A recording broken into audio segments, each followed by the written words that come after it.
Welcome to another episode of Show and Tell. My Woo-hoo! name is Anna and this is David Perell. Today we're going to be talking about self-directed learning. And this is a recurring topic in most of our conversations. But we tend to focus on self-directed learning that fosters creativity and entrepreneurship and lifelong curiosity.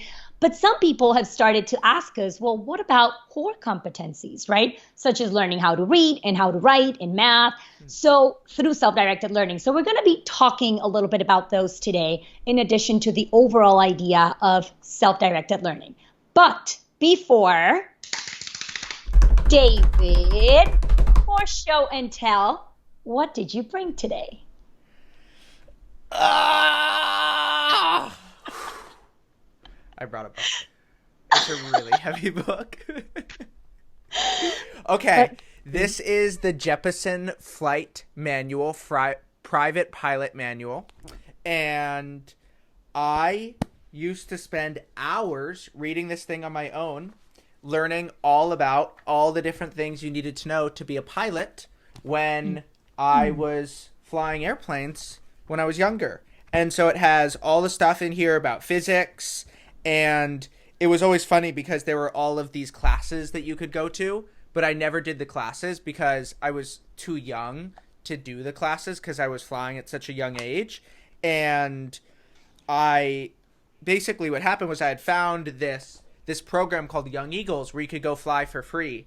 And so I would go do them and I would sit in the front seat and then I would learn how to fly. And my instructors, they were like, wow, this kid is really into it.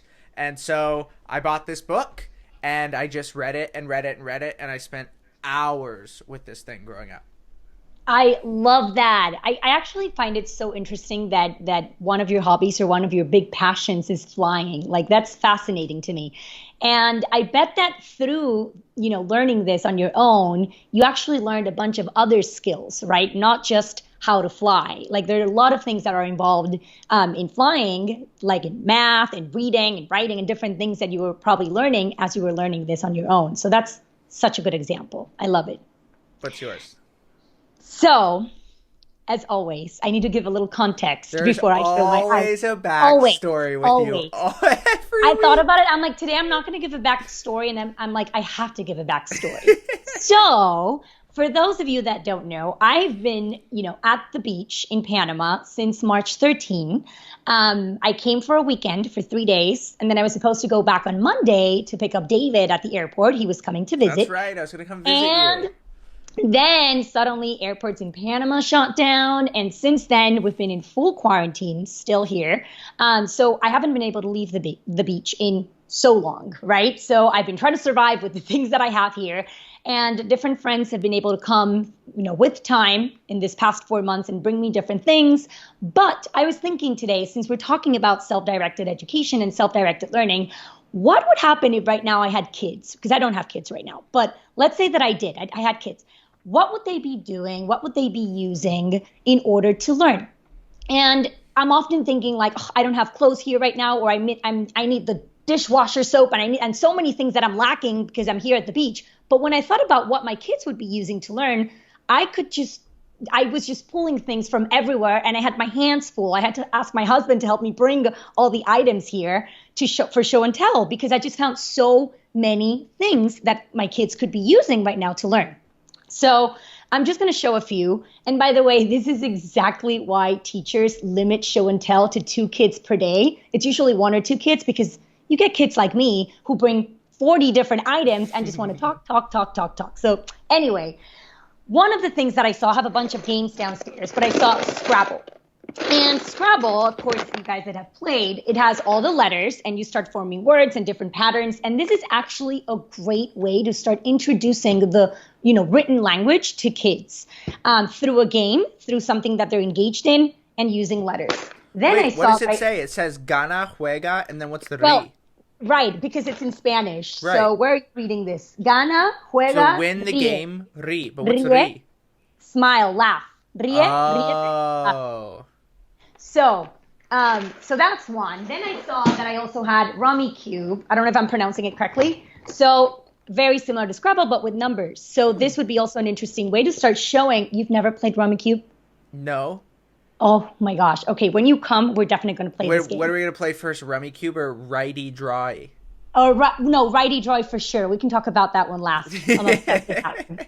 Anyway, so here you could start showing, the different patterns and the different numbers. And this is a great game to start thinking about numbers in a very organic way. Then I saw, and this was just spontaneous as I was walking around my house, I saw that I also had Monopoly. So with Monopoly, you can start teaching the concept about money and about owning different properties and how to protect your different properties from other people buying them and so on and so forth. I didn't bring all my games because they're all downstairs. Then I saw that I had Life. Have you ever played Life? Yeah, of course.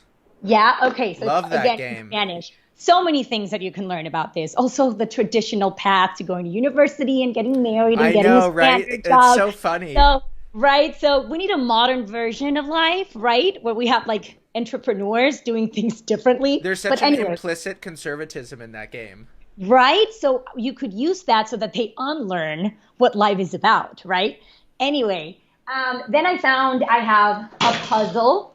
I'm dropping everything. Puzzle where kids can start learning about different patterns and different things, and just in a very, we were talking about last time, the patterners, remember, and the dramatist.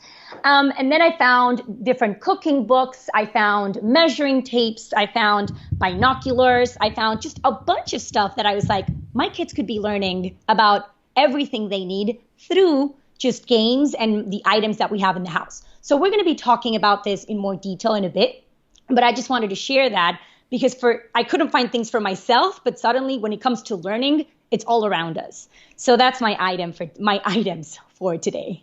Lots of items. Lots of items. So, David, why don't we start by kind of talking, what are our definitions for, not definitions, but what does self-directed learning mean to you? And why is it such an important concept? And why is something that we talk about so much and we believe in this so much? Well, I think that it's just the thing that has changed the most about the world. So if somebody were to land on Earth from 20 years ago, the thing that they would be most surprised by is our access to information technology.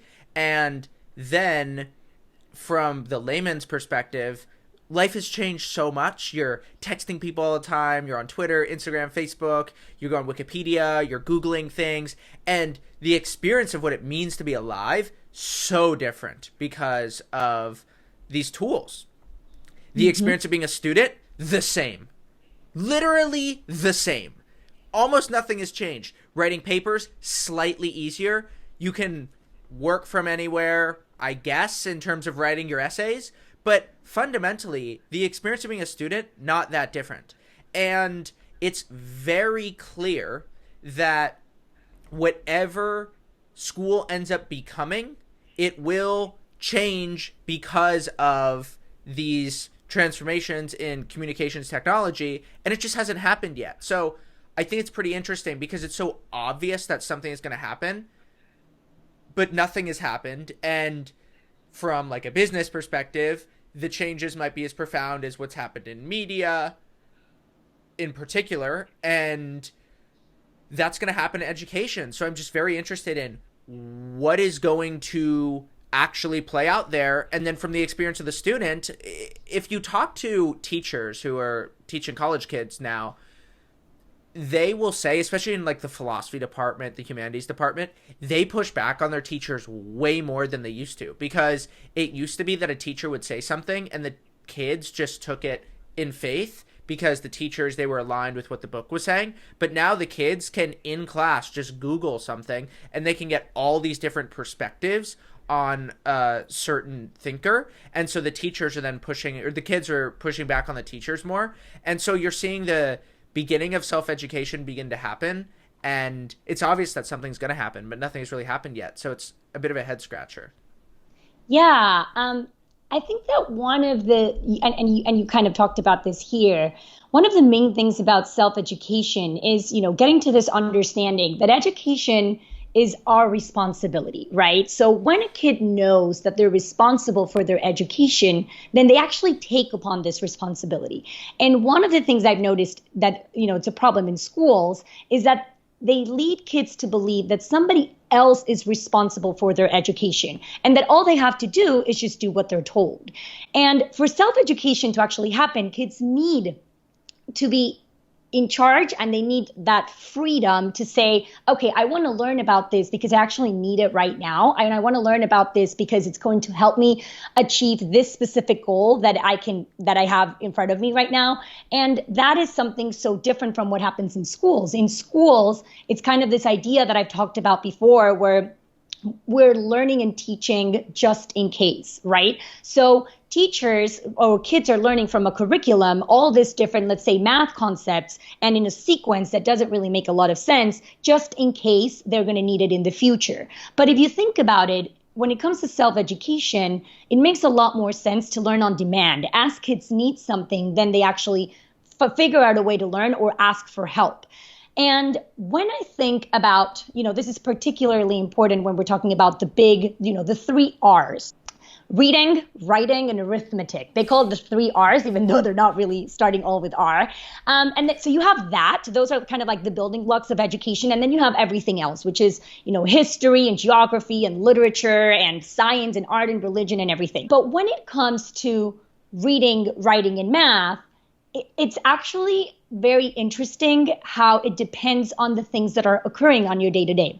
So let's start with reading. And I want to hear your input, since you really haven't been in the teacher role in a traditional school. So I really want to see how you think about this. The general assumption in our culture is that kids must be taught to read, right? There is so much research that goes into trying to figure out the scientifically ways to do this, right? So you see debates between people who say that the best way to do it is through teaching phonics. And then you have, on the other hand, the people that say, no, you need to teach reading through this whole language approach. And these are the 2 most popular reading instructions, right? And many controlled experiments have been conducted comparing one method to the other. And the conclusions are pretty different. But I was trained in both methods when I was studying education, and I used both methods of instruction in order to teach reading in schools. And here's what I noticed. Yes, they do work in terms of getting some kids to eventually read, but both methods lead to a negative attitude about reading. And to me, this is one of the most dangerous things that can happen to a kid, right? So what we commonly see in schools is kids being frustrated and overwhelmed, trying to learn how to read in a very systematic way. And eventually, most of them get there. But when they get there, they don't want to read for pleasure anymore. And they've developed a really negative relationship with reading. And the main reason for this, and I've been thinking a lot about this, and I've been doing some research of kids that learn how to read without being taught, is that because we're forcing kids to do something that they actually can do naturally and at different rates and through different initiatives, that's why we're, developing these kids that they don't want to read. And parents in school feel a big pressure. And I still, I have a bunch of parents that are friends of mine that reach out, and they're especially now during the pandemic, they're concerned mostly about the reading of their kids. They're my kid is 7 and he is not reading and he's getting behind and this and that. And this is because schools put a lot of pressure when it comes to reading. Kids are expected to start reading from kindergarten, when really, if you look at the research, there is no critical period or best age to start to learn how to read, right? Kids begin to read at remarkably wide range of ages, right? Some can start at 4, some can start at 14, and it makes no difference when it comes to actually reading. And many unschooled kids, and I've been looking at this school called Sudbury School, and I've been looking at what a bunch of unschoolers are doing. They're learning how to read earlier and with less conscious effort. And this is because we live nowadays in a culture in which people are constantly communicating through the written word, right? Think about texting and about computer games and email and Facebook. The written word is everywhere. And if you think about it, the written word is not essentially different to kids from the spoken word. So what I mean is they can pick it up pretty quickly and more or less automatically and apply it individually in their learning how to read and write or type nowadays. So I started to look at just different cases, and I want to ask you what you think about this. Of kids who have not received this systematic approach, just because I was really curious to understand if there was a pattern or any generalization that I could make of why and how they're learning how to read without instruction. And it turns out that you can't do that, right? Like, just, it's very, very different, like completely different for every kid. And the only thing that they have in common is that kids who don't get forced to read end up really enjoying reading and actually want to do it on their own. So I'm going to pause here because I want to hear your thoughts on this before I continue. That might have been the most interesting thing you've ever said on Show and Tell. That was really interesting. So I'm glad. I have a lot of ideas about that. So the first thing is, I think that there's a couple different kinds of reading. And there is reading that we measure as literacy, and that's definitely gone up. Like, the number of people who can look at a word of like call recorder, gallery, Skype, MacBook Pro. These are the words that I'm seeing in front of me right now. The number of people who can read those things up. But there's another kind of reading which we don't have a measure for. So I call that first one, I call that street sign literacy. And then the second one is like a more philosophical, like, literacy that requires dealing with logic and how to really think through things and how to pick apart arguments. But I actually think that has gone down. And I say that because, so my grandpa, he died about 2 years ago, and we've been looking back through his old notebooks. And we have notebooks from when he was writing in 1947, 25 years old, same age as me. And the erudition of his prose and the way that he was thinking through ideas, way beyond me. And the stuff that he was reading and how he was grappling with text, just way beyond the average person in this generation. And my grandpa was a cool guy, but was by no means like a really exceptional figure, beyond just being, just a great guy. He was nowhere close to an author, whereas I'm like a writer.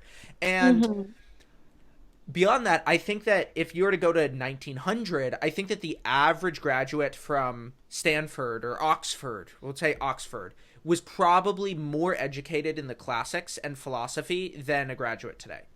Which makes you say, okay, so there's something really interesting happening here where there's a certain kind of reading of just baseline literacy that, yes, we have gotten better at, but actually knowing how to grapple with text and really think through it, I don't think we're very good at that now. So one of my fundamental sort of views at the world now is that people know how to read, but people don't read. And so that's a weird paradox there. But then beyond that, you were talking about how big a part of even kids' lives text is. But if you look at how text has actually changed, it's become much more influenced by the spoken word, and there's been a convergence of those two. So if you look at the way that people wrote in the 18th, 19th century, it wasn't like that. Like, maybe speech was a lot more eloquent, but it didn't have the casual flair that modern speech does with LOL, ROFL, like even a lot of things like FOMO as a term, and a lot of the way that we talk is, or a lot of the way that we write is actually very influenced by text. And even now with how writing is changing itself, people expect a kind of simplicity that they want when they read speeches, actually. So they want the same words in text that they have in words. Didn't used to be like that. So I think that there's a couple things going on here. I think that there is the kind of reading that you want just so that you can look at street signs when you're on the highway and say, okay, this is Valley Forge Casino, need to get off this stop here. But then there's another kind of reading, which is actually being able to grapple with like Immanuel Kant's critique of pure reason. And I think we've gotten very, very bad at that. And I think it's quite concerning. Right. And there's also, so the way that we talk about it in school is there are two kinds of reading. The reading that kids do in kindergarten, first and second grade, where they're actually learning how to read. So they're putting the sounds together and they're like forming words and starting to actually like not necessarily building a lot of comprehension, but they're just trying to really read the words. And then by the time they get to third grade, which is the grade that I taught for the longest time, kids are expected to know how to read. And now they're going to start to read in order to learn. So as a teacher, I think that I was in a very interesting grade because I would start to get, again, I'm expected to get the kids that already know how to read, but that was never the case. I always had the group of kids who were, considered the kids that had to go to remedial reading and, had to go to intervention. I had to do that. You would imagine one of those kids. And I mean, it's really crazy because the only reason why they're put into this categories and asked to go to like reinforcement this and that, it's because there's this idea that kids need to know how to read by third grade, for example, which is such a crazy idea. Like that's not true at all, right? That's an expectation that we've just decided. But really, when you put these kids into these groups and tell them that they're like struggling readers and that they need to do this and this and this, then you're adding another layer of like burden when it comes to reading. These are the kids that really dislike reading. And the reason why I say this is so dangerous is because right. And well, I'm glad you were able, but now you're a reader. So I'm actually curious to know how you picked it up again, because what I've noticed is that this kids, and even those kids that get to third grade and are able to read, but they were forced to learn how to read, so they don't want to read and they have a negative relationship with reading. It's dangerous because when do you pick it up again? When do you realize that through reading is where you learn probably the most, right? And you expand your vocabulary and you start to get all these different ideas and perspectives. Like reading is such an essential skill to have, and yet and schools are so focused on trying to get kids to read, but what's happening is that yes, they're getting them to read, but then they're not reading when they're not in school. So I'm curious to know, how did you pick up the reading habit again? Well, you're hold on, before we get there, like you're hitting at something really interesting here, which is like when the premise of the study is faulty in itself. So you were talking about, what are the two ways of reading? There's phonics, and what's the other one? The whole language approach. The phonics and whole language approach. But if both of them make somebody not like reading, then you miss like actually what the big thing is. Right? That's it's like, exactly the point. Maybe there's actually a better study, which is like, does Sam or Michelle like reading? And does the group that likes reading more just do better? And this is like one of my biggest critiques about academia sometimes, is it's like, often when we start studying something and it's a very Western thing. We do this all the time in the West. Like we'll study one very precise thing so closely that we'll just totally forget about the big picture. And right, like you see this with kids who have anxiety or depression all the time. It's like, okay, you have anxiety and depression. Okay, here's some pills. So then we just fix this thing. But then there's all these side effects when maybe the whole idea is the kid isn't ever getting outside and they're sleeping for 4 hours a night, and they spend a total of 3 hours a week outside. So they come, and so rather than looking at the whole system, we just diagnose one thing. One of my biggest critiques of the West. And we do the same thing here in how we talk about reading. So to actually answer your question, the way that I got turned on to reading was I realized that reading was the place where you communicated with the smartest people who've lived before us. And reading was the way to actually improve how you thought about something. What's amazing about reading that you really don't get in other modes of communication is, and this is what bothers me about when people talk about speed reading. People think of reading like this. You scroll, zoop, zoop, zoop, zoop, where you just go from line to line. It's not how you read at all. You read a bunch of stuff, and then you get stuck, or you think something's really interesting, then you go back and you read it again. Like, my reading is hopping and skipping around all the time so I can actually understand an argument. And then you realize that there's an incredible utility to reading, and then you're like, okay, this is for a certain kind of thing. This is the best way to learn, and it is a way that I'm going to improve how I think. And then you're like, of course I want to do this all the time. So what happens when you don't pressure kids to learn is that their ability to learn remains intact. And that's one of those things that people don't really think enough about, right? So they remain inquisitive and they remain interested in the world around them and wanting to learn more. And this is because they were not forced to do something when they were not ready yet. So it's about trusting that kids will learn these things on their own when they find the moment appropriate and when they have the right space to do it their way. And as long as kids grow up in a literate society, like the one that we have, surrounded by books and with words and with people who read and who read to them, they will learn how to read, right? They may take longer than maybe a kid in school, because in school they're forcing you since you're in kindergarten, and they may ask some questions along the way and get some pointers from people who already know how to read. But you can be sure that when they actually get to reading, they're going to want to continue doing it because they took responsibility for their process, and they did it because they found a need to start reading, or they wanted to start reading, so they're going to continue doing it. So when I think of like how to help kids learn reading on their own, I think about, well, expose them to reading since they're little, right? But in a positive spirit, and read to them since they're young. Make reading an enjoyable activity, something that you do as a family, not as a chore, which is what tends to happen nowadays. And surround yourself by books. I love all the pictures that you're always putting of libraries that you find on Twitter, and you keep adding to that thread. I love that. Like when I think of the room of my future kids, I want it to be surrounded by books so that they get that desire to grab them and to start looking at them and start making connections and seeing words in context with pictures. That's how you start to learn how to read from a very, very young age, right?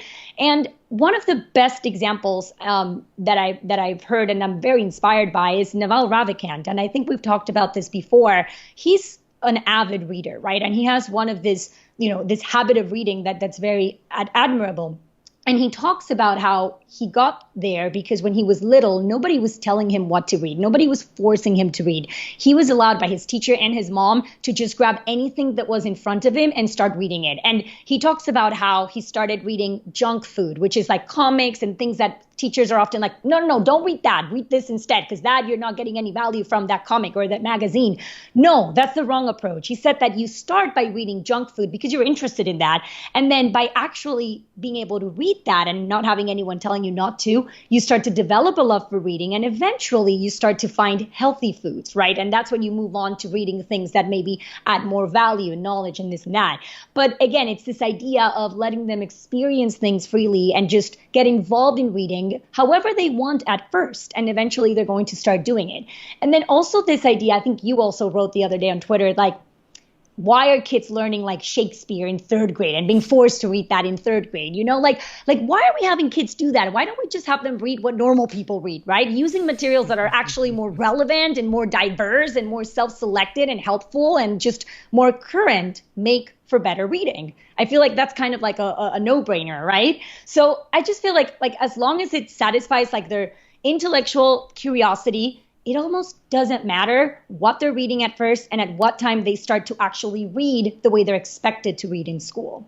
Yeah, I can only really speak for me, and this is sort of the really tricky part about this is a lot of how we think about how we wish the education system worked. And I'm not even saying like all of education should work like this, but I do think a larger percentage of education should work like this, which is letting kids follow what they're uniquely interested in and letting them run with that instinct of, like Naval says, read what you love until you love to read. And then it kind of just takes care of itself.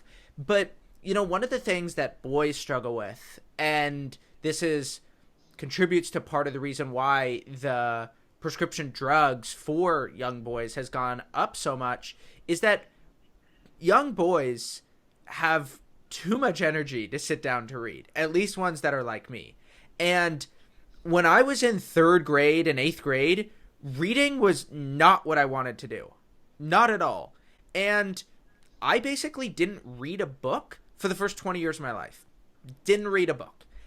When I had to read in school, did Spark Notes, and even then I needed a Spark Notes for the Spark Notes. I didn't want to be reading these things. And then I was in college, and I realized that there was some utility to books, and that my professors weren't being helpful at all in teaching me, and that the other kids who I was in class with weren't taking school seriously, and that the people who were taking learning seriously, they were on the internet. And so on the internet, there was a real currency of cool if you knew things. And so I said, well, cool. I'm going to really start reading. And I hopped in. I remember reading Here Comes Everybody by Clay Shirky, which at the time was mind boggling to me in terms of this book that was prescient about how the internet was going to change society. I remember reading a book from Krista Tippett on how to live a meaningful life, and I was like, wow, this is really deep. And looking back on it, I started with audiobooks, then I got into actually reading physical books, and I've become slightly more literate over time, but still not where I want to be, because I just find it so bizarre that we, on one hand, value literacy so much, but in terms of deep reading that requires you to really think through an idea, we don't value that a lot. So I've been trying to sort of push back against societal forces there, but it's kind of a hard question for me to say, oh, how should we teach kids to read? Because I guess I learned how to read, but I didn't enjoy it until I was 20 or 21, until I was drinking age. Right, imagine. And that's, David, way more common than you would think. Like that's the story that I keep hearing the most, which is why I really believe that we're doing it wrong, right? Because for me, a successful reader is one that enjoys reading and continues doing Exactly. it. Isn't that the most important thing out of all this, that you just Exactly. enjoy it in the first place? Exactly. That's the whole point. That's the whole point. So when it comes to self-directed education, I think it's focused more on that, on getting the kids to actually, fostering a love of reading and creating the habit of reading. And I feel like you just talked about, why, when you started to learn all these things, you were doing it on demand because you needed that, because you saw the relevance, because that's where the cool people were and that's where you were interested at the moment. So that proves that when you are interested and when you need something, you're going to figure out a way to learn it. The problem is that in school, they're teaching us before we need those things and completely out of context. And this brings me to math. The interesting thing about math is that it's a life skill to start with, right? So math is all around us. We're always counting and measuring and estimating and quantifying and, subtracting, adding everything, right? So we live in a world that's filled with shapes and that's filled with, buildings are taller, some are shorter. The fields, they're rectangular. Sometimes they're asymmetrical. So some fruits come in dozens, some come in bunches. I'm using all terms that are in the math curriculum, by the way, just to kind of like give you an idea of how all these things are around us. So we buy fruits in kilograms or in grams. We get liquids and oils that are bought in liters. So what I'm trying to say is that learning on demand, that's like the most important thing. Like all these things that I just mentioned are things that in school you learn through this curriculum and through a sequence. Then when you think about it, this progression has nothing to do with how people think, how kids grow and learn, or how math is even built. So research shows that, and this is really interesting to me, that we should only formally learn what is reinforced in the productive world in the next 14 days. And there are two reasons for this. The first one is to keep the curriculum from spiraling out of control. You know how now curriculums have all this bunch of facts and information that kids are never, ever, ever going to use. But, just because somebody invented this sequence, they've added that. But also, and most importantly, because knowledge decays really quickly. So even if you learn something that's theoretically interesting, unless it is reinforced, you will probably forget it anyway. So with math in particular, a much better approach is to teach on demand. So for example, let's say that a kid is interested in buying a new toy. This is the time to teach them about money. Let's say that now he wants to start counting bigger numbers. Well, this is the time to introduce a calculator. And then he'll probably look at the calculator and say, well, what are the symbols for? Oh, let me teach you what the symbols are for. Like you're teaching in context. I was reading about this kid that he was like really interested in architecture and he was looking at buildings and he would ask his mom, how many floors? They started to count. The kid was 9. And then he wanted to know, about this famous skyscrapers of the world. So they looked up the number of floors, how many feet. The mom started to introduce the measurement of feet, right? Then the kid started making comparative charts of these buildings and he would sketch them and he would place them according to the heights and the years of construction. Boom. You're starting to use graphs in comparison, right? Then this kid figured out units of measurement through his passion of architecture. The mom, who is a mom that I've been following because she does a lot of unschooling, really believes that the kid doesn't really need, like you don't just throw this knowledge to them. You actually wait until they need it in order to teach it to them or in order to help them learn it themselves. So a kid that's interested in dinosaurs. We'll probably want to learn more about decades and about centuries and millenniums, right? It makes sense to teach them that at that moment. Another kid that's interested, and this was actually another kid that I was reading from an example, he was interested in online research of prices for his video games. And this led him to want to learn about foreign exchange currency rates and how to convert them into local currency. And the dad was explaining how he went in through this whole rabbit hole and learned the entire thing in a day just because he was so interested at that particular moment to learn about this. So these are all things, everything that I'm talking about, things that I covered in the math curriculum in third grade. But I covered them just in case and in this sequence. And I would have them open the book and learn this today because that's what's on the curriculum. That doesn't stick. They're not going to be using that. So after 14 days, if they haven't used it, which is what usually happens in the real world, they're going to forget it. A kid that's interested in learning how to cook, okay, perfect time to teach them about measurement and about, you can have those scales in the kitchen and you start to measure different ingredients and how much you need about this and that. A kid that's interested in space may start to ask questions about the distance between one planet and the other. Perfect timing to introduce that concept. So learning on demand is a much better and efficient approach than learning just in case. And especially when it comes to math, and if you're at home, that's the approach that parents should be taking, right? Like paying attention. So the role of the parent really here, when people hear self-education, they're like, oh, so my kid just learns about whatever. I don't have anything to do here. No, the role of the parent is observe and be available so that when the need rises, you're there to provide, the necessary teaching or the materials for the kid to figure it out on his own. So I just find that fascinating and the best way to actually learn about math in ways that are useful, right? And in ways that make sense. And you don't need to worry about engaging the kid. The kid is going to ask you. The kid is going to want to learn about this because the kid needs to learn about this in order to do what he or she wants to do. Yeah, I think that to close here, this is one of the things that I've learned a lot in building a business. Like there's a couple things. The first is that learning is a lot less legible than we like to think it is. Like we like to think that learning happens in these little chunks. It's like you learn your addition tables and subtraction, and then you learn like US history, and then you learn like English history. But if you actually talk to people who are very learned, they sort of like swing through different disciplines in really weird ways. And they know a lot about like these little pockets, and then they know a lot about these pockets, and you have to understand their knowledge less in silos and more in webs and how things are interconnected. And it's very hard to explain what people actually know.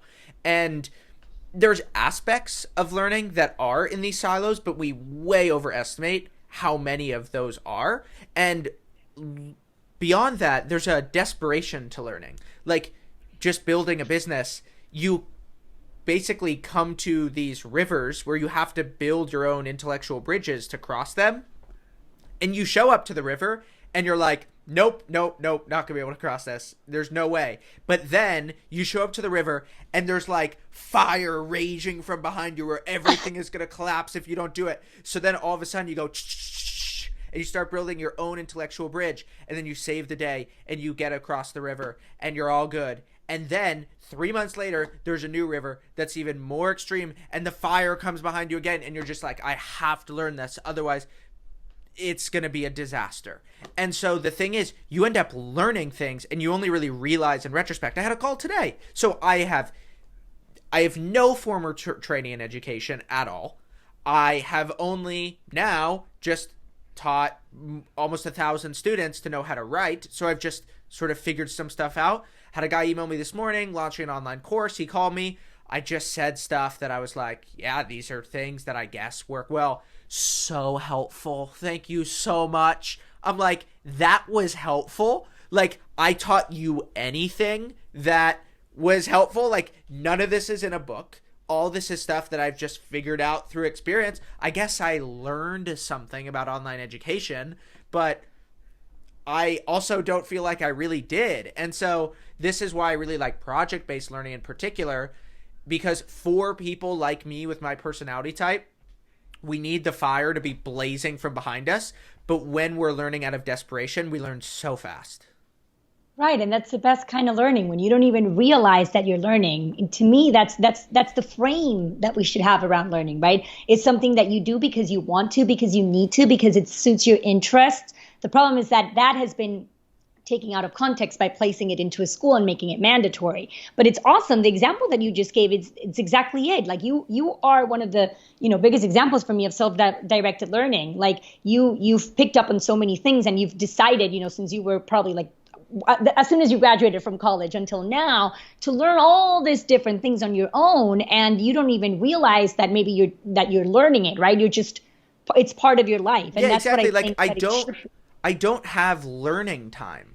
Like, I Right. don't really spend time learning, but it's like really You do important it to all the me. time. It's fun and I enjoy it, but it's always because I'm trying to work out some problem in my life. Exactly. Exactly. And that's how we should frame learning. What problems or what things interest you that you want to solve? Okay, now what do we need to learn in order to be able to get there? Absolutely. That's the right mentality. And that's the mentality that I want to cultivate in kids. So that's a perfect place to wrap up today. There are a few things that I would love to cover, but maybe this is a recurring theme, right? Self-directed learning. So we will continue chatting. I would love to grab all my show and tell items, but since I have so many, I'm not going to. How's this? A next episode I'm going to record with the book on my head the entire time. Yeah.